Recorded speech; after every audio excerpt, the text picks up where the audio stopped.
Well, someone needs to say it. Donald Trump did not win because of any Jeffrey Epstein list. Donald Trump is not sitting in the White House today because he was going to be the guy that was going to release the client list on Jeffrey Epstein. No, that's not why he won. Donald Trump won the election because he was the guy, certainly of the two major candidates, and politics is a zero-sum game, who said, my policies will make your life better. My policies will make your life safer. My policies will give you and your family the best opportunity to get ahead in America. That's what Donald Trump did, and that's why Donald Trump won back on November 5th.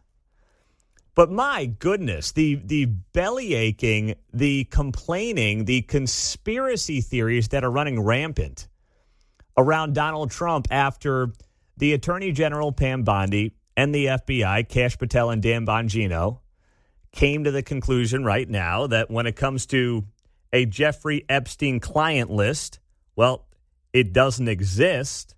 The Justice Department acknowledging in a 2-page memo Monday that basically there is no there there.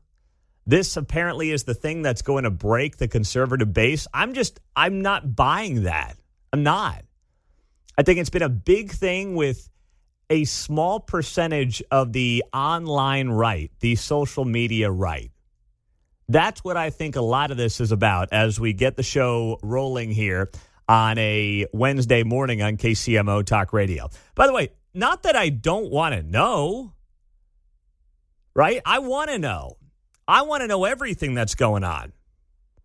And the president talked about this yesterday. Mark, I don't know if I'm not seeing any of the audio clips in there, but I don't see anything that I put in the system today. So I want to make sure that we've got all that lined up. Okay, there we go. My apologies.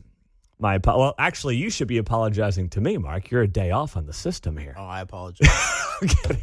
It is. I don't know why I did that. Mark's hoping it's Thursday, not to take you too far behind the scenes here. Mark's a day ahead on the scheduling. But anyway, Donald Trump was talking about this yesterday. He actually interrupted a reporter as he was doing a press conference on Texas and the tragic floods down there.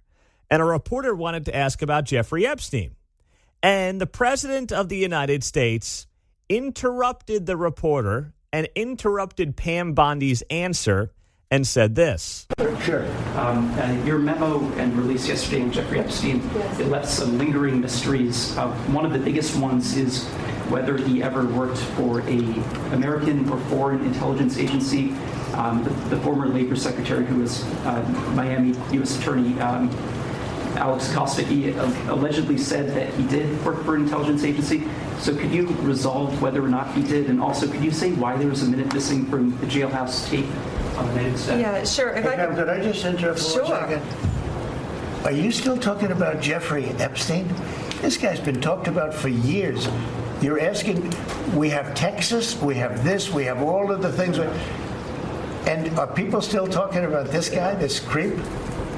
That is unbelievable. Do you want to waste the time, and do you feel like answering? I don't mind answering. I mean, I can't believe you're asking a question on Epstein at a time like this where we're having some of the greatest success and also tragedy with what happened in Texas. It just seems like a desecration, but you go ahead. That was President Trump yesterday talking about Jeffrey Epstein, the inability of the DOJ to release anything related to it. I still think that the Epstein deal stinks. I'm with, I think, a lot of people on that. Now, what happened exactly? I don't know. But I don't think that a guy like Dan Bongino, who gave up a very lucrative media career, including a show right here on KCMO, right, is going to go to D.C. after saying we're going to get to the bottom of Epstein and a lot of these things, you know, the pipe bomber on J6 and all these different things, and then completely just roll over. I don't believe that Dan Bongino is going to do that because he secretly wants to be part of the global cabal in the swamp. I don't buy that. Because there's no evidence to suggest that's what a guy like Dan Bongino, of all people, Assistant Deputy FBI Director Kash Patel, would be wanting to do. Trust me, that guy took a massive pay cut to go to D.C. and do this job with the FBI. Kash Patel, these guys have been talking about this stuff for years. And Trump stepping in yesterday and first off, having Pam Bondi's back, and then also saying, listen, I understand to some extent why this is talked about, but right now there's a lot going on in this country, and I'll tell you what, too, and he's right about this. The Jeffrey Epstein list or the Jeffrey Epstein story or the finding the most powerful people in the world or the country who were behind it are not the reason. They're not the people that got Donald Trump elected. They're not. Okay? Donald Trump got elected because of the basic issues that people were struggling with in this country. Inflation was killing them. They couldn't afford a house. They can't pay the bills. Energy costs were skyrocketing. That's why Trump is there. That's the reason that this guy's in the White House today. And while I understand there's an approach here of what happened to Jeffrey Epstein, I'd like to know, too. I really would. But I see this stuff like, you know, whether it's online influencers, Candace Owens, all these people. And you know what it always comes back to, right? Every single time. What's it come back to? The Jews. The Jewish cabal. Epstein was working for Israel, man. I mean, that's the stuff that they are doing now in the wake of all this. And Trump is secretly bought off by the Jews. Aren't you guys supposed to be worried about World War III? I thought that was going to happen after we bombed the Iranian nuclear sites. Oh, that didn't happen yet? Gosh, okay, I'm still waiting on World War III from these people, John. I think there's a fairly simple explanation for what happened. There was a big file, and it was labeled J. Epstein. When they got there, they found out it was actually a file on Juan Epstein from Welcome Back, Kotter. So the list referred to people who owed him money. So, yeah, there was no there on that one. Well, you know, and that's like people are wondering, hey, did the prior administration destroy any of the files around Jeffrey Epstein? Maybe that's it. That's entirely possible. That could be part of the conversation here going forward. I don't know. I just sit here and I do not buy the way that many are portraying the story, that Trump has let his base down. And now you have the media leaning into this, being like, Trump's base is divided. Mm-hmm. I don't really think the base is all that divided. I think there's a handful of loud people with podcasts who are like, oh my gosh, this is the worst thing ever. You know, because those people are out of touch with what regular people deal with and think about and have on their mind every day. They're out of touch. Well, it's the nature of the accusation against him, I suppose, that has people highly charged about it. Yep. And so, but it's not to dismiss any of that, but it's like any government evidence about it's not available at the moment. Yeah, exactly. What is that, 404 on the website where you get the uninterrupted thing? Or sorry. Yep, sorry, no website exists here. Yeah. Like that's where I think that this investigation could go next. Into where were these files? Why is there maybe not as much information as we thought there was going to be? But, man, I mean, if you're going to sit there and turn on Trump over this one, come on.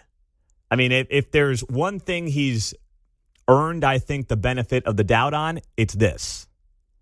And it's a lot of issues like this where he has promised transparency, and he largely has brought that to the forefront as well. 913-408-7957. That's how you join us on a Wednesday, John. How about if some people did some journalism?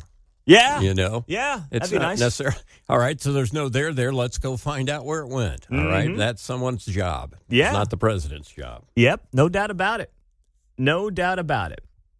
On the text line, Pete, not a huge deal for me, but did Pam Bondi not say she had the list on her desk? No, that is fair. Pam Bondi... I'd have to go back and read the quote, but she definitely intimated that the list was on her desk. She intimated she had a file, I believe, Yeah. a stack of papers. Yes. So it was inferred that stuff was in there. Mm-hmm. It's on my desk, and I'm getting to it here right after we're done or some. Yes. Not exactly that, but. So was yeah. there like an actual list on the desk, or is it one of those like, when John says to me and gives me his laundry list of things I have to do for him, I say, don't worry, it's on my desk. There's nothing actually on my desk. It's more of an expression. That's a fair point on the text line, but without knowing how the comments about it being on her desk were to be actually interpreted, literally or figuratively, I don't know how to answer that right now. But, Trump obviously has her back. This is not going to be the thing that breaks Pam Bondi as the Attorney General. It is 6:15 on a Wednesday morning on KCMO Talk Radio. Mark thinks it's Thursday as we get the show started here on KCMO. He wishes. Come on, Mark. It's been a good week here, brother. I know. It's the baby at home. Oh. 2 nights in a row. Oh, I'm sorry, man. I was up at about 12:30 as well. Wasn't that long, but just a brief. Had to put the middle one down. Think she was having a nightmare, but Dad took care of it. Yeah, it's never good when there's a nightmare involved. No. Not at all. Coming up, we broke some news yesterday right here on KCMO. Well, I didn't have it. I was off the air when it happened. Keatsman, I gave it to him. He took it. We posted it on social media. But how should we interpret this breaking news when it comes to the Northland? We'll tell you about it next. Yesterday, we told you, well, I shared it on X at Pete Mundo. You can see it there. But Keatsman had it here on KCMO after I let the fellas know back here after I got off the air that Missouri Governor Mike Kehoe would be coming to North Kansas City this Friday. And Mike Kehoe is going to be signing the bill that allows Clay County to create its own sports commission. It's the Clay County Sports Authority bill. Now, this is a bill that obviously would allow Clay County to basically do what Jackson County does when it comes to having a sports authority that oversees a theoretical sports complex. And there's a reason that I think Mike Kehoe is coming here for this. He could sign this thing on his desk in Jeff City and not be bothered with coming up to Kansas City and just make it easy peasy, right? When politicians go out of their way to sign a bill in a certain part of the state that's not convenient to them, well, there's a reason for it. Mike Kehoe wants to make it a scene. He wants to put on a show.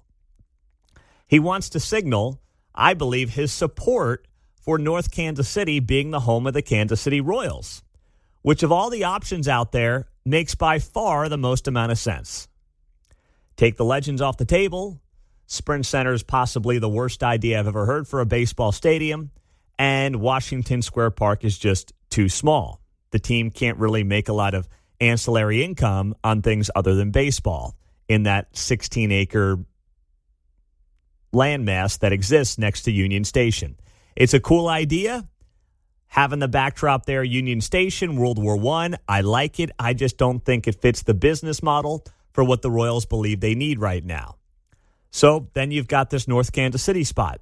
4 miles as the crow flies to downtown. You get the views of downtown. You get the Northland businesses, the safety component. You don't have to deal with the Kansas City, Missouri nonsense, the taxes, things like that. There are many benefits. And, by the way, you get, as I told you about last week during a meeting that Keatsman and I went up to in the Northland, you get a first-class operation. You get people who, more so than any other group in the Kansas City area, has a plan that is well thought out, that has big-time business leaders behind it, and, frankly, I think has a combination of the right individuals politically, the right business acumen, and also, from a standpoint of public safety, the right people willing to support this and get behind this and make this work in a way that I have not seen on the Kansas side of the state line and certainly have not seen in downtown Kansas City, Missouri. You've got like the downtown Kansas City, Missouri Council that's been out there and has been like, whoa, get the Royals downtown. I mean, they're desperate for anything right now downtown. They'll take whatever they can get. And I'm not saying they shouldn't want a stadium. They should. It'd be good for business having 20,000 people, give or take, maybe 30, 40 on a big night, but 20,000 people in and around downtown Kansas City, Missouri. I get why if you're the downtown Kansas City City Council, you would want that. That makes all the sense in the world. But they're also desperate. They're dealing with a lot of nonsense right now. You got the break-ins, you got the car thefts, you got all these different things happening, and they want anything that is hopefully going to help them. So they're like, give us the stadium, we'll take it. And they're mostly begging for it right now. These folks in North KC, they're just quietly confident that they find themselves in the driver's seat, John. Relative to downtown, everything old is new again. How about putting a sports franchise at T-Mobile Center? See, we've gone completely off that now. Mm-hmm. We're doing all this hunting around. Downtown needs, well, let's circle back to the old school idea of putting a team in there. Some type. We'll do the best we can. You're talking about what? Hockey or Nothing, NBA? WNBA, something, anything that puts 40 to 60, 80 dates on the clock. Hey, they've done great with the concerts, but that's not enough to sustain Cordish over there at the Power and Light District. So we don't need new facilities. Let's use the one we've got a little more frequently. Yeah, that would be nice. You're right. They're making a swing at the WNBA, and I guess they've struck out on that so far. But, that's what last year was all about, right? That whole Crossroads Stadium idea was really about helping Power and Light in large part, which is right now losing $10 to $15 million a year. And the voters said pound sand. Mostly, I think, because, yes, there are people who want them to stay at the K. That's never happening. There are people who don't want to drive downtown. But the way that they ticked off the Crossroads business owners when they didn't even have deals to buy the land will go down as one of the biggest screw-ups in Kansas City business history. And it deserves to go down as such. So now you have Mike Kehoe. And Mike Kehoe has made it clear on this show on multiple occasions that he would like to see the Royals explore Clay County, because he thinks that would spread the tax base and the tax burden away from just being on Jackson County, which is a fair thing to ask. The question is, where are Clay County residents on this? Will they support a half-cent sales tax, which is probably what the ask would be. There's polling internally that suggests that they would, but until people go to the polls, you never know how that's going to play out. John Sherman is a Liberty guy. He's a Clay County guy. I mean, not right now, but he grew up there. Is there a Northland pride that he wants to tap into to bring that team north of the river? But this is going to be a dog and pony show on Friday, because that's what Mike Kehoe wants. Because he is trying to, I believe, work this behind the scenes, and now maybe a little more publicly to say, hey, this would be a great spot. The signing of the bill will be at Chapels, the great sports bar right there on Armour Road, and got to make sure you get the curly fries if you're Mike Kehoe when you go up there. That's my little bit of advice. All right, go to Chapels, get the curly fries, and you won't go wrong, Gov. That's all I got for you. Coming up, the Supreme Court had some breaking news yesterday that is a big win if you want to see government shrink. We have the details next. Big win yesterday afternoon. Supreme Court is staying busy, and yesterday they said that the President of the United States can lay people off across the federal bureaucracy for now. So that's, woo! I mean, it was always a no-brainer. The guy's in charge of the executive branch, right? You've got DOGE, the Department of Government Efficiency, working to find the waste in the bureaucracies. That's what they have been tasked with doing. And the duly elected president has every right to find efficiencies in the workforce on behalf of the American people.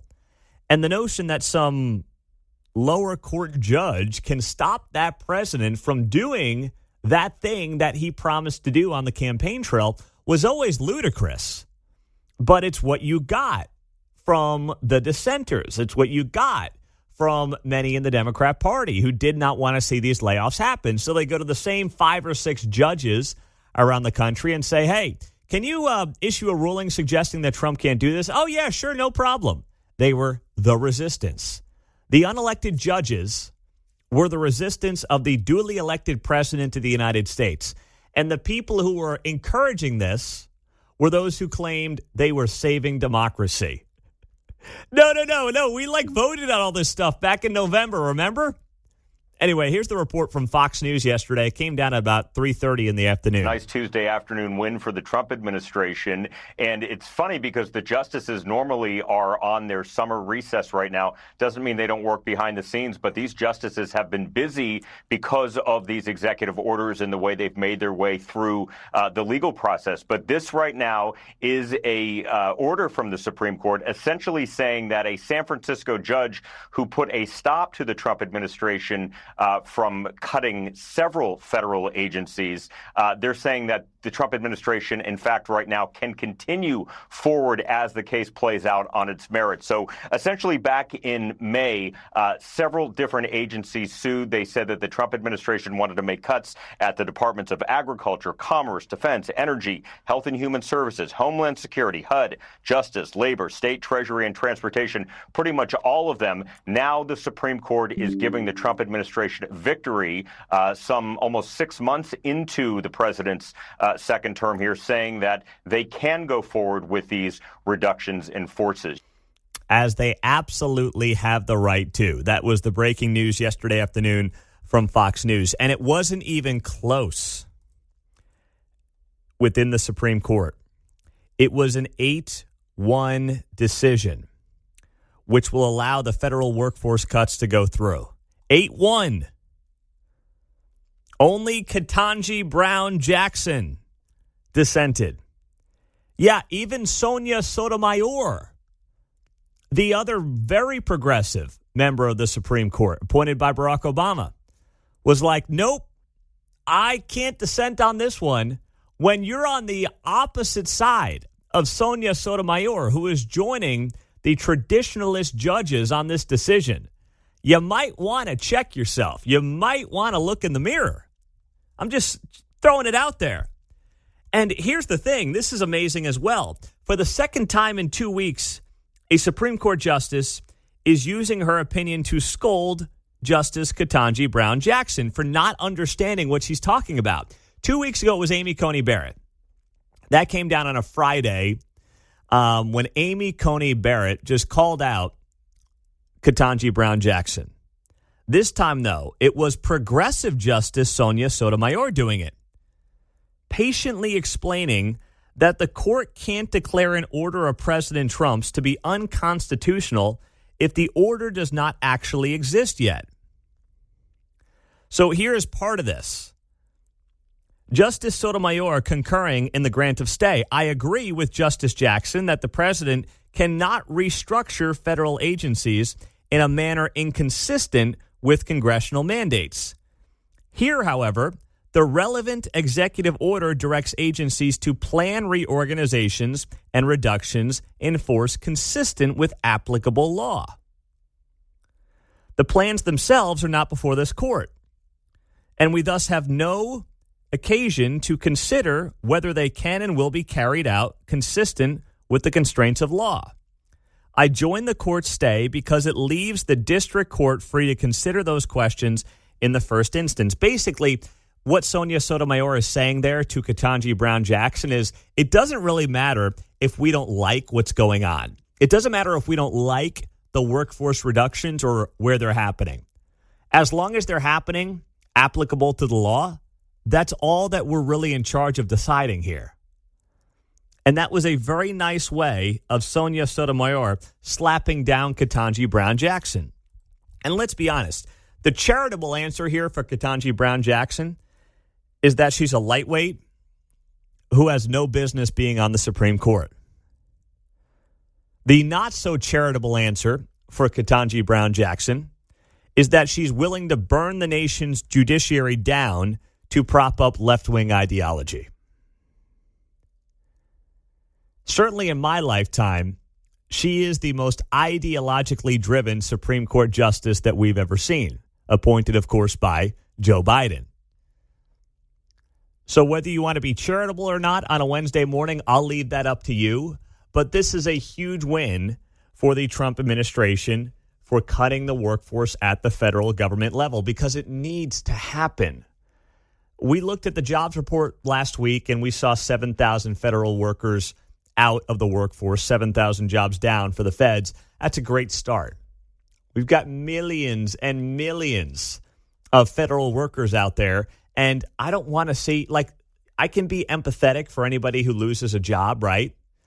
But I'm more empathetic to the country and the $37 trillion in debt and the massive growth of government, especially over the last couple of decades. And I'm realizing, as I think many of us have in recent years, that it's an unsustainable path. And if you care about the next generation, if you have kids or grandkids, and you want to see this country continue to be as great as it was for you and your parents and your grandparents, then you know we've got to do something about all this.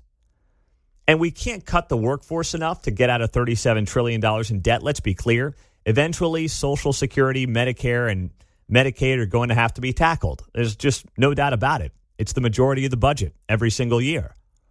But getting rid of the waste, the duplication that we know exists at every level of government, for crying out loud, also needs to be tackled and needs to be taken care of as soon as possible. And no one has been willing to do that in my voting lifetime. Reagan might have been the last one. I mean, even Trump 1.0 was great on a lot of things, wasn't so great on spending, didn't really take the size and scope of government seriously, in part because Trump was so new, I don't think he knew where to start with a lot of that stuff in his first term. Now he knows what he has to do. Now he's got a game plan. And now he's getting 8-1 wins at the Supreme Court saying, you know what, as long as I'm abiding by the law, I'm going to do what I think I need to do to cut the workforce, find the duplication, become more efficient, and you cannot convince me that the government cannot get more efficient today. It absolutely can.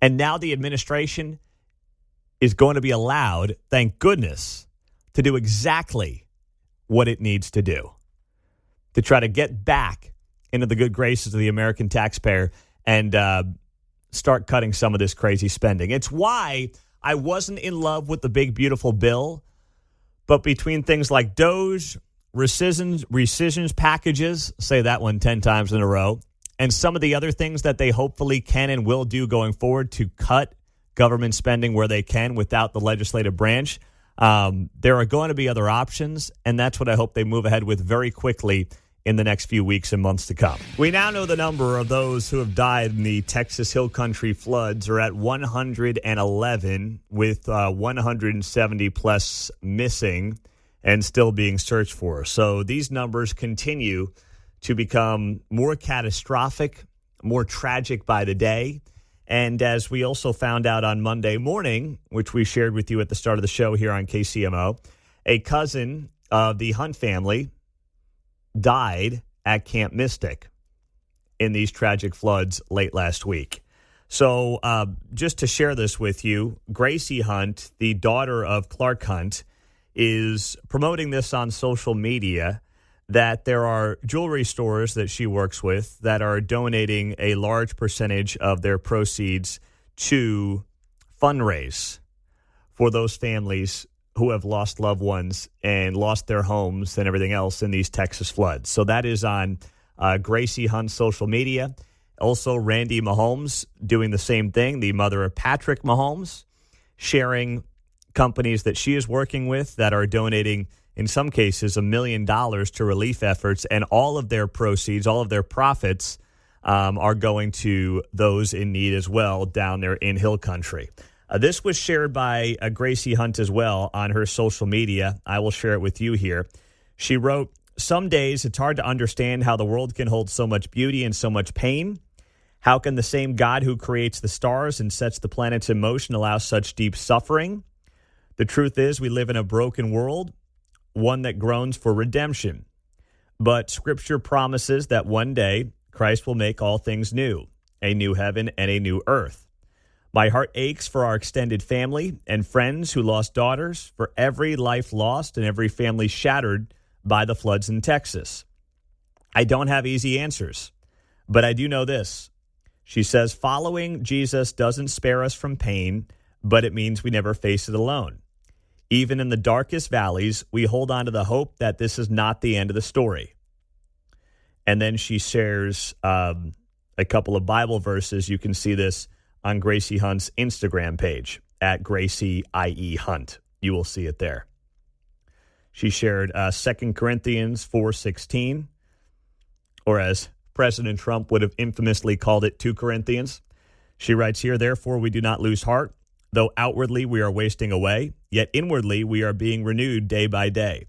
So we fix our eyes not on what is seen, but on what is unseen. Since what is seen is temporary, but what is unseen is eternal. That is from Gracie Hunt on social media. So still, there are people missing. There are children missing. And what do you have going on in our media, in our political class? You have one of the grossest displays of political partisanship that you could ever wrap your head around. If you are somebody who is using the deaths of children to do a gotcha against Donald Trump, you're a sick, deranged, and twisted individual. And you're seeing that. I got into it with somebody yesterday. I didn't ask for it. I didn't want to talk about it. They couldn't help themselves, and I told them to pound sand. Oh, man, this is Trump's making all these cuts, man. It's like, okay, meteorologists packed to the gills. National Weather Service saying everything went as planned. You got flash flood watches 12 hours in advance, warnings 3 hours in advance. I mean, the notion that you could possibly, even if you wanted to have the conversation, you would think that a decent human being and people in general would want to wait. I just wait, like, I don't know, till we get an official death count on this tragedy. Till all the people who are looking for loved ones at least have closure before you start screaming Orange Man bad. But, man, if you want to go down that road, that is sick, that is twisted, and that is deranged. That's what that is.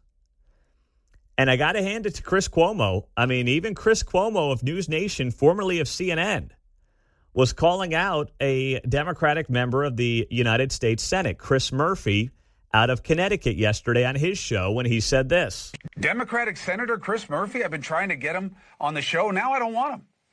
Accurate weather forecasting helps avoid fatal disasters. That's what you say? There are consequences to attacking meteorologists? You really believe that that's what this was about? You really think that's what your constituents want? For you to take a cheap shot at dead kids to score points against Trump? Wow. And guess what? The Union for the National Weather Service, and they've been critical of Trump's cuts, and I'm not saying there's not reason for criticism, but it's about perspective. The union says there was adequate staff at the time in Texas, and meteorologists are not faulting the National Weather Service. They're noting that they began to escalate the flood warnings as much as 12 hours in advance of the floods. So shut up, Murphy. How about Chris Cuomo? He's going to shed that Fredo moniker real soon if he keeps this up. He's going to be Sonny before long. Forget Fredo. I mean, we got Sonny on our hands with Chris Cuomo's analysis there. That's pretty good. Shut up, Chris. Shut up. He's right. If you are somebody who is so upset with the President of the United States being the duly elected President of the United States, that you try to look at this tragedy with these young girls and say to yourself immediately, how can I blame Trump? You gotta look in the mirror. I mean, please. We talked about, obviously, Joe Biden for 4 years in this country, and he was really bad, right? But I think about how we talked about him when it came to inflation, right? When it came to border policies. There was a much more direct correlation between the border policies of the President of the United States at that time and some of the heinous acts of violence that were happening around the country. A much more direct line. Yet the same people now who want to say that there was some missing bureaucrat at some point in the bureaucracy who, if they had been there, might have alerted what? The people at Camp Mystic, the RV campers, that this was happening in a more efficient manner and their lives may have been saved or something along those lines. I mean, the same people who just turned a blind eye to what was happening at the border and the fact that there were, not the majority, but there definitely were some really bad people coming to the country doing really bad things. They saw no way to correlate that to the former guy in the White House.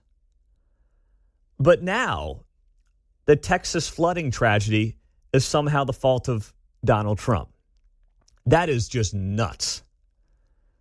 And that is TDS to the nth degree, is what that is. 913-408-7957. That's our text line and also the studio line here on KCMO Talk Radio 95.7 FM. And we are always streaming for free on the KCMO Talk Radio app. Download it today and take us wherever you are. If you're going on that summer vacation, you're hitting the road for that road trip, you can stream us the entire way with the KCMO Talk Radio app. Coming up here on 95.7 FM, we have the O'Reilly Morning Update, and we also have budget cuts coming. But why is it that people are so quick to cut the police, so quick to cut first responders? And before we get to that, I wanted to note this about our first responders as well. Please, please, when you think about those in need in Texas Hill Country, think about and say a prayer for the first responders. These men and women are seeing things and have seen things the last few days that will be burnt into their memories forever. They are picking up the bodies of children. I know at the top of the list, of course, are the families and the parents and the siblings who are dealing with this unimaginable tragedy.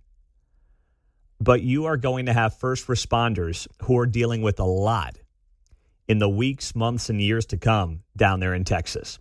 And we don't talk enough about first responders and what they see. Sometimes, and oftentimes, they will see more that can trigger mental health issues than those who serve in our military, right? There are plenty of people, and I'm not downplaying the military, but there's plenty of people in our military who never really see the things that first responders see on a regular basis. And I think that's important to remember right now, based on what's happening down there in Central Texas. These first responders are seeing unimaginable things. They are on the front lines. They're seeing it firsthand. They're cleaning it up, and it is going to stick with them for a very long time. And I think that that's something that we should not forget right now. But who in our area, in the Kansas City area, has been very quick about cutting the police? We have those details coming up next on KCMO. Hey, we got a budget shortfall. What do we do? Defund the police. Let's go, baby. Good morning, 7:23. It is great to be here on a Hump Day Wednesday on KCMO Talk Radio. So this is from Channel 9, KMBC.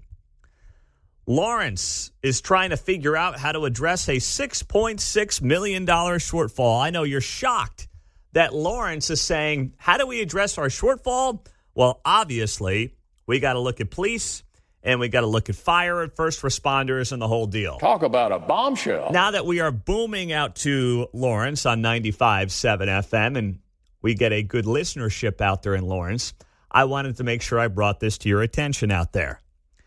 That public safety agencies are facing budget cuts as city leaders are attempting to address a $6.6 million shortfall. During a city commissioner meeting on Tuesday night, according to the city manager, they are looking at trimming both fire and police services because of their $6.5 million budget shortfall. Now, let's take a step back and say, okay, what's happened to Lawrence's budget the last couple of years? This is very similar to what we've talked about in Overland Park, in Olathe, in Johnson County, Kansas City, basically in our entire region. This has happened. So the proposed budget for the city of Lawrence this year is $431 million. That's the budget for Lawrence for the upcoming fiscal year 2026. In 2020, just a few short years ago, the operating budget was $235 million. They're up $200 million and basically not quite double, let's say 45% in their operating budget over the last 6 years. From $235 million in 2020 to now $431 million. And they're saying we've got a $6 million budget shortfall. What do? Got to cut the cops. Got to cut the fire. I mean, just look at those numbers broadly speaking and say to yourself, does it make any sense that a city that was operating on less than $250 million now insists it needs $430 million to basically do the same stuff they were theoretically doing, right? I mean, you're talking about running a city, picking up the trash, snow removal, cops, fire, EMS, the whole deal. That's what they do. That's the job. That suddenly went from $230 million to $430 million, and now they're short $6 million, and they say, well, we've got to cut police. That's what we have to do. The plan trims $1.5 million from the Lawrence Douglas County Fire Medical Department budget. The plan would also take one of the 2 fire trucks from Station 5 out of service, and Station 5 is located near KU. That's a great idea. You mean the main economic engine of the entire county is going to lose a fire truck? And if I got kids there, I'm not happy about that, God forbid. The budget proposal also trims the Lawrence Police Department by $1.3 million. That would mean cutting jobs for supervisors and civilian workers. And I guarantee you there's some waste in police and fire. I mean, I guarantee you that there is some bloat when it comes to supervisors because every government agency has it. So I don't deny that. But, of course, they always look to police first. They always look to fire first. We got to cut the fire truck at Station 5 in Lawrence. I mean, what are you doing? They never look at the city manager's office, right? They don't look at that stuff. They don't look at the run-of-the-mill civilian bureaucracy that they've grown exponentially the last few years. It always seems like it's fire and police, John. That's how it goes. For sale, one-used double pumper.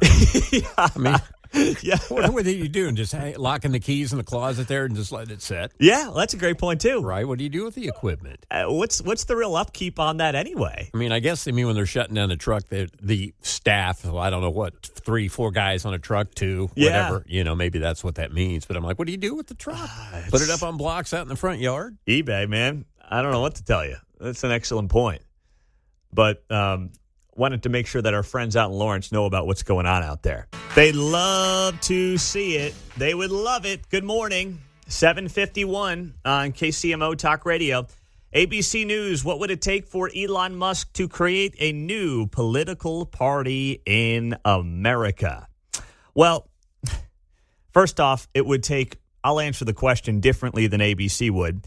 It would take a constituency that actually exists to form a third political party. And right now, it does not.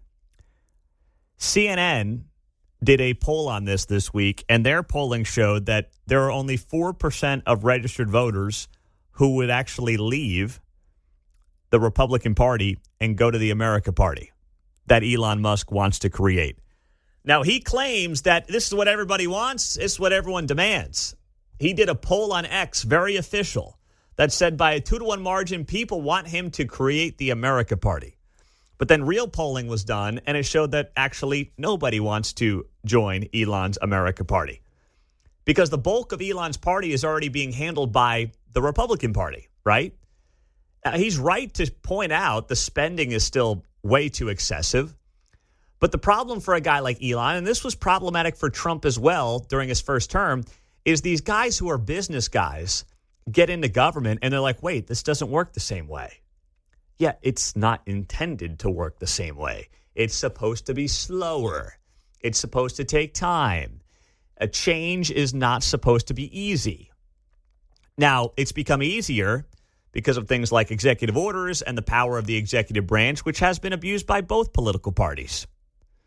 The legislative branch is more or less neutered, and they have basically become taxpayer-funded media pundits, is more or less what they are. But you can see it in the way that ABC News and others have approached this and written about this in the last couple of days. They're really trying to figure out how to encourage Elon Musk to start a political movement called the America Party, because they know all this theoretically does is divide the Republican Party. That's it. Like that's all it would really do.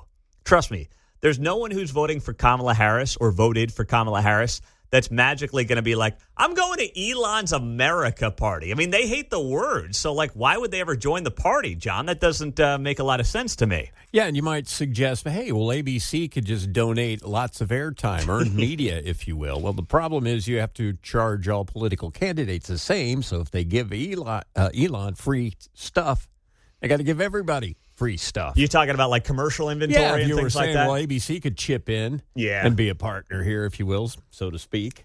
Well, they could give him all the time that he wants on Good Morning America. Oh, sure. But what I'm suggesting is then there's equal time for all candidates involved here. So it's not as simple as that. So that's not ABC's plan. Yeah, no, they're not going to do that. That's not them. I was thinking the listeners might think, well, that's how they might help, the whole deal along. Well, they may just do a lot of news pieces about this. Puffy, right? puffy. Experts say Could, that there is great would, enthusiasm. should. Yeah. Yes. Maybe. This might happen. This is a great idea, Elon. Wink, wink, nod, nod. Because they know it would help, theoretically, their side in this whole operation. And, of course, it would be cheaper if he just ran for president. But, no. Can't do that. No, trust me. The consultant class is licking its chops at the idea of Elon making a third political party, because they'll get rich. They'll buy their lake houses and their beach houses by convincing Elon that they can win and get on ballots in different states and things like that. And it'll go nowhere, but the consultant class will make a ton of money off of Elon if he dumps billions of dollars into a third political party that has no chance of going anywhere. And that's why even Trump really hasn't taken this thing all that seriously. He's just been like, yeah, I think it's a major mistake. I don't agree with what Elon's doing. But he hasn't made it very personal. And that's because even Trump knows that, first off, it doesn't make a lot of sense for Elon to do it. And I think deep down, Trump also knows there's a second act for him and Elon. I guess, would this be a third act? They had a first act, they broke up, then they kind of made up, and now they broke up again, and I could see him making up again. It's like the DeSantis thing. Sure. Yeah, it's kind of like the DeSantis deal. It's kind of like that couple you knew back in high school that was breaking up every other week, right? We're good friends. We probably won't fight in the future, but who knows? Yeah. There's some of that. I got more faith in Trump and DeSantis and that bromance continuing than I do Trump and Elon getting back together. See what you're saying. But I do think that Trump and Elon will get back together again. I do think that actually before the midterms, these two guys will come together and realize they're stronger together than they are apart. And if Elon actually wants to get more fiscally responsible people in the government, he should just find those in Republican primaries. There's a novel idea. How about Elon does this? Come here to the 3rd Congressional District in Kansas, which is a D plus 8, 9, 10 district now. Sharice Davids has this thing on lockdown. I don't anticipate a great contender against her next year. But if Elon wants to do a trial balloon for this theoretical movement that he's trying to embrace, find a fiscal conservative in Johnson County, throw a ton of money behind him. It's got to be at least $10 million. Make it 20, and see if you can actually make any inroads. That would be a fascinating case study here in Kansas to see how that would play out. I'm not going to hold my breath, but I'd be intrigued by it. There's no doubt about it.